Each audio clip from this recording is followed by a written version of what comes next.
I would say.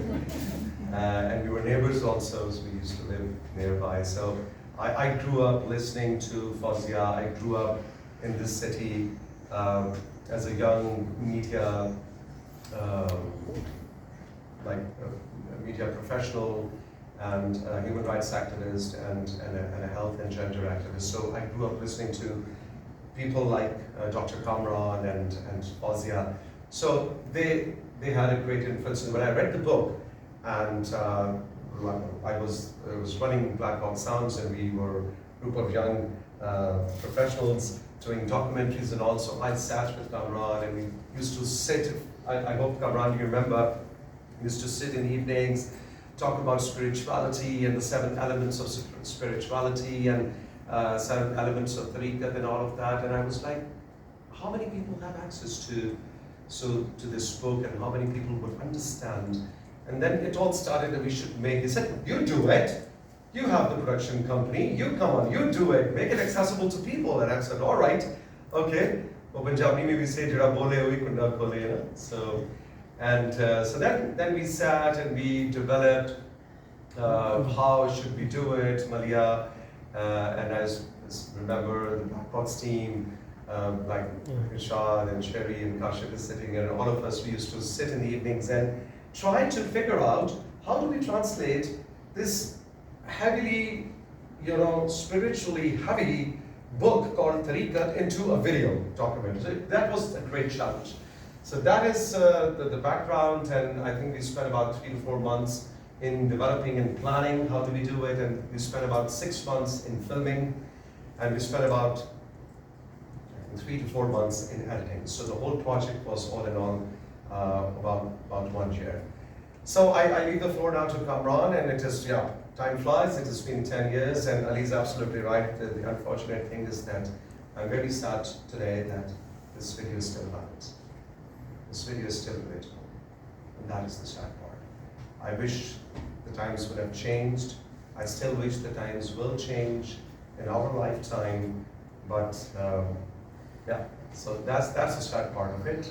Today we celebrated 10 years, and thanks to Haider, thanks to all the colleagues at Haider, and thanks to all the colleagues at Black Box, today I was looking at the names and I was, oh my God, so many people were involved. So that's about it from my side, and I'll be open to questions later if you have any. So it's over to Kamran. Good. Excellent. I feel like I'm talking to a home crowd.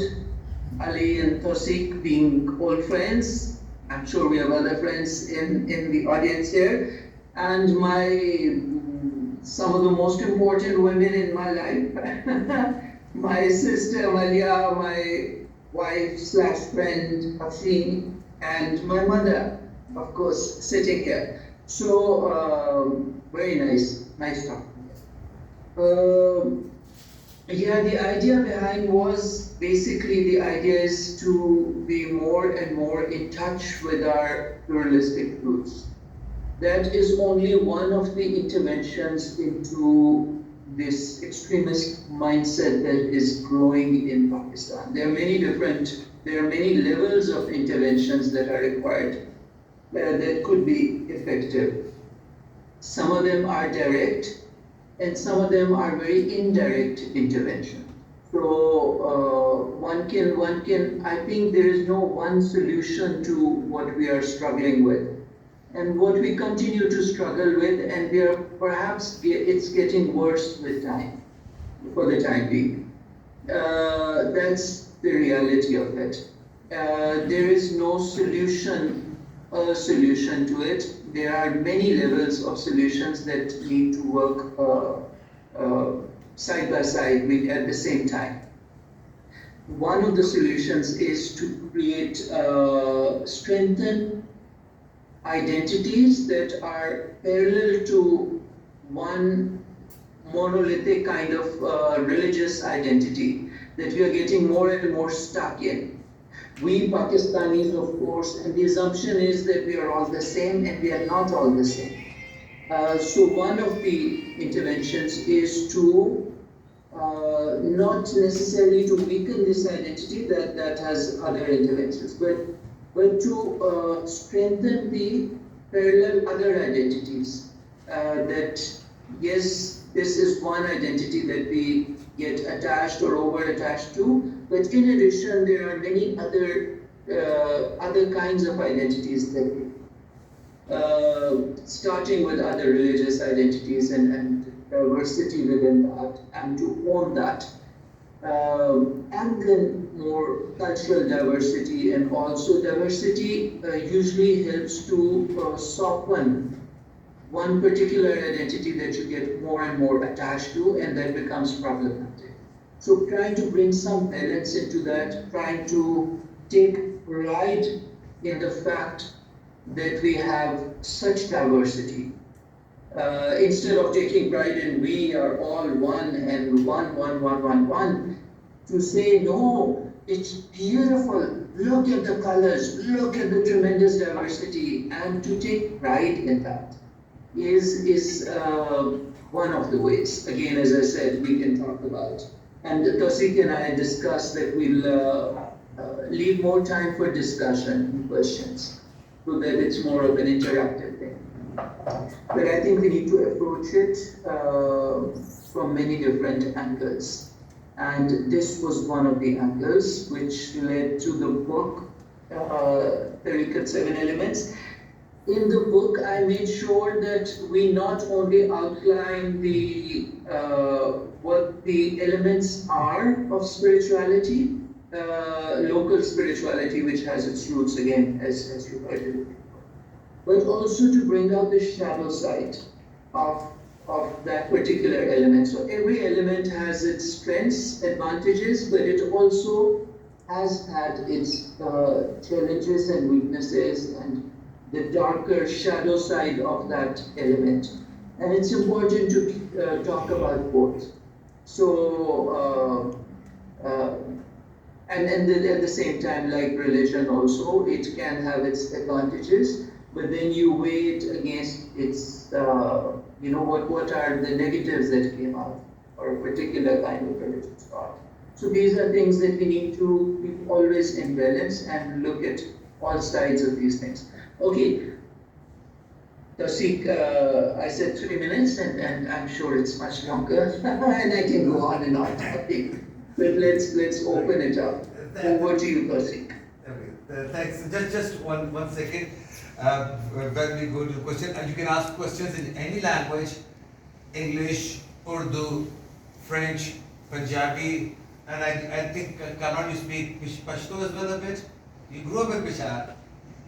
So any language, please, and we'll make sure that the question. And one more thing, I think until there you will able to hear you, because the microphone we couldn't face our microphone, so you have to be closer to this place. So I think somebody is sitting there. Or speak louder. Or speak louder, or you come closer here. So that's the area. So over you those. It's over to them. I mean, yeah. Please maybe raise your hand, and Ali will. Yeah. Monitor. And please feel free, it's not that you have to have a question, it's all right if you do not. If you have a comment or a question, it's perfectly all right. Sorry, I have a comment which is a production related comment. Maybe I was expecting to see Seymour Sharif and Mohenjo-daro because you made it to Sindh. So out of curiosity, how come those two places weren't included? Thank you for this question. I think Bazahir, it is a production-related question, but I think it's a research-related question. But thanks for Kamran. Why did we not have Mohenjo-daro? Yes. So Mohenjo-daro and Harappa are the same. It's the same era. Production-wise, it was easier for us to cover, of course, Harappa, right? So we went there instead of Mohenjo-daro, but they cover not only the same era, but these civilizations are broadly referred to as the Harappan civilizations. So Harappa was considered one of the actual centers. And all over, even in Indian, now in India they talk about the ancient Indian heritage, right? It's not. Which is crazy, unfortunate. They are so willing to own all of this Harappan civilization, And Pakistan is so keen to say when we came to the subcontinent, which usually people say with Muhammad bin Qasim, as if we all came with the army. But we are very willing to disown this heritage and they are very willing to own. But when they talk about it, it's always Harappan civilization. So that was considered the center. But yes, you're very right. Seven, I would say, just putting on a little bit of that spirituality hat on, out of all the Sufi shrines, I think Seven remains one of the most powerful in the country, in my experience. This is very subjective. For very many different reasons, I won't get into those here, and personal experiences. Out of all the spiritual sites, in my experience, I would say Tilla Jogya is one of the most powerful sites in the country, and maybe it had whatever energy that place has, is why it became a center for the yogis to hang out in, and it was the main, 12 out of 12 schools, they all had their centers. This was the place where everyone used to come, and it would take months to come and go back, but then they would make sure that they were there. Huge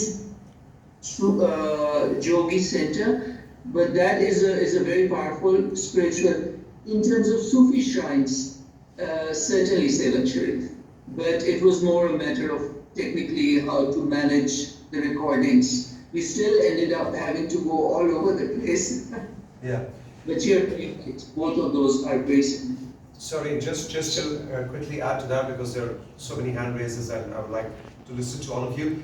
One more thing that highly recommended, by the way. We go to Taxila, Chaji touristic site, going to Taxila. Highly recommended Tilla Jogya, it's not very far. And now the road is much better. And Kamran, if you remember, we had quite a trouble because it was very rainy. And Kamran is right, that place has strange energy. And for 2 days, that place did not welcome us. We would go there, and if you remember, our gari, the production car, turned turtle, bilkul wo ulti hogi, because the hill that we had to take this huge equipment. You saw it was a big production, so it was not just today's cameras, GoPros, and taking GoPro and filming this. This, by the way, is 10 years ago, where we did not have. Now you can make a great movie on iPhone 15 Pro Max. But those were the times when we had to take the whole big car, and the car turned turtle, all the equipment, and the next day we went, it was all muddy, the car couldn't go from one. I'm not very religious at all, but just to share with you that place had energy. The third day when we attempted, we went there, and Tilla Jogya is one place, oh my God, that hit me. Tilla Jogya, and of course as a team member of the production, and Kalika Mai Kamandir. These two places must go, all these places must go, take out time, plan a visit. As a tourist, just go and experience and try to live what we have shown you. Not very many people go there, only the devotees go there. But you guys, as tourists, as professionals, must take out time and try to visit these places. Some of them are not very far from Islamabad. Sorry. Thank you, Tauseeq. Thank you, Kamran. There was a question from back there, and then Karina. Yeah, please. Well, thank you for the topic. Could you speak a bit louder so that Kamran can listen to you? I have two technical questions about your attempts to save the actual tree. Can you go through that process of when that happened and what did you do and how you failed? So, and there was another tree, I don't know if you're familiar, going up on Trail 3, a similar tree, which I've been trying to locate for a number of years, but I don't see it anymore when I like the tree. Was that a banyan tree? Yeah, yeah. Really great tree. Which trail? 45? Which one is that? Trail 3 or 5 maybe. Ek to really had is one. So it's still there? Yeah. Yeah, go be There is one. Acha Kamran, did you hear the question? The question was that before writing Tariqat, before filming, the good old days when you mentioned in the film that you tried to save the tree, went to police and all. So our friend here is interested to know what attempts did you personally make to